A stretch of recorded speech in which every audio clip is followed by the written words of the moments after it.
Received a phone call from the Prime Minister of Canada while I was in Kyiv with a delegation from the Canadian government. The Prime Minister of Canada, in no uncertain terms, called to learn more about the situation in Ukraine and to express to me, as the head of the Ukrainian community in Canada, that Canada stands firmly behind Ukraine and is taking concrete measures, such as the ones mentioned today by Minister Alexander. And I thank the Prime Minister from Ukraine on behalf of our community here in Canada and on behalf of all Ukrainians. The Prime Minister talked about concrete actions, including sanctions.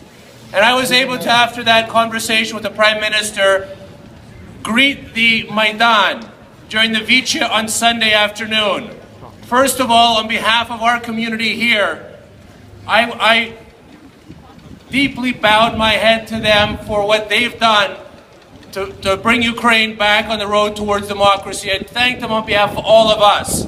I explained to them that we pledge our support for them and we're paying our respects to them.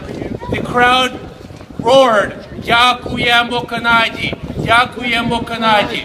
And it's thanks to the work that we're doing here, it's thanks to the work that you're doing in supporting these initiatives that the Government of Canada stands behind us as strongly as they do.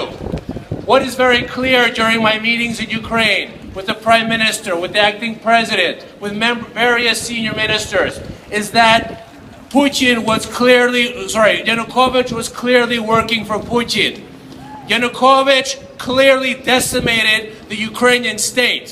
All the structures, it's financially bankrupt. The people working in the ministries there were all working na korist Rosії. And this is what's happening in Ukraine today. Ukraine needs to rebuild itself. And what was asked of me by the Prime Minister of Ukraine and senior members is that they need our support. They need your support. They asked me to make sure that we are demonstrating daily in front of Russian diplomatic missions to clearly demonstrate that it is Putin that is invading Ukraine. There is no two words about it. There is no delicate issue here. It's very clear that it is an invasion of Ukraine, and we have to demonstrate against that clearly and decisively.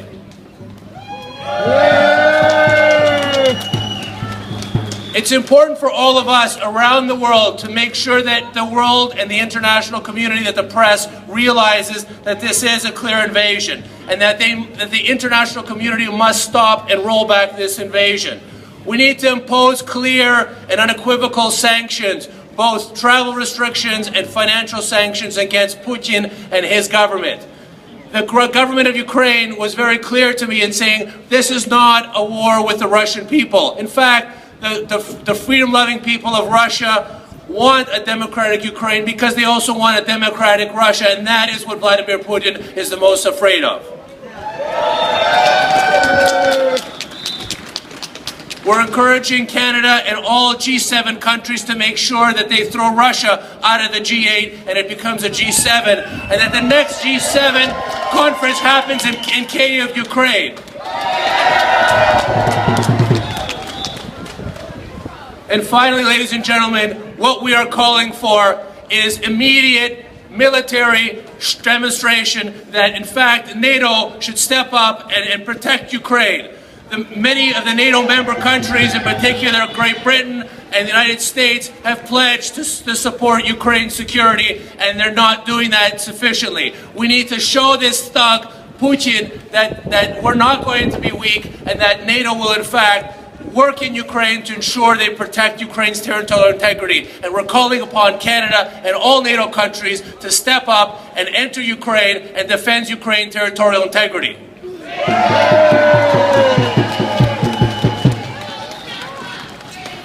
As I said this morning on CTV's question period, I said that this is the beginning of the end of Vladimir Putin and his regime.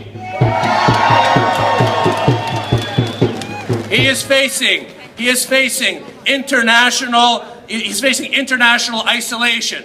He is facing economic turmoil for his country, and he is facing the democratization of Russia. And I believe that these demonstrations and the fact that the international community is standing up for Ukraine, that it will embolden the democratic and freedom-loving people of Russia to stand up against this dictator, the new dictator of the 21st century. Because this, my friends, is the beginning of the end of Vladimir Putin and his regime.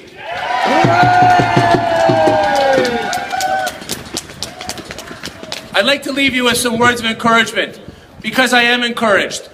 Meeting now with a new government of Ukraine, these people are now trying to set Ukraine on the proper course.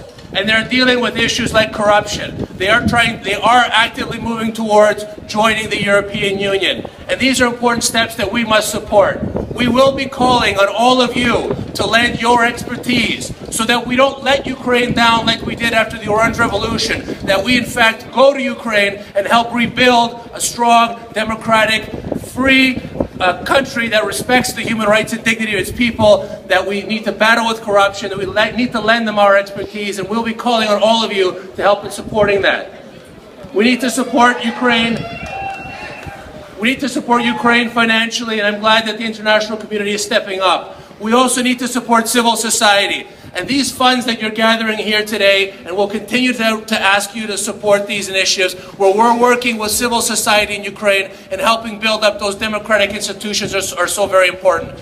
We are facing an election in May, and we'll be calling on all of you to participate in Canadian missions, in the missions that are being led by the Ukrainian World Congress to ensure that there are free and fair elections in Ukraine.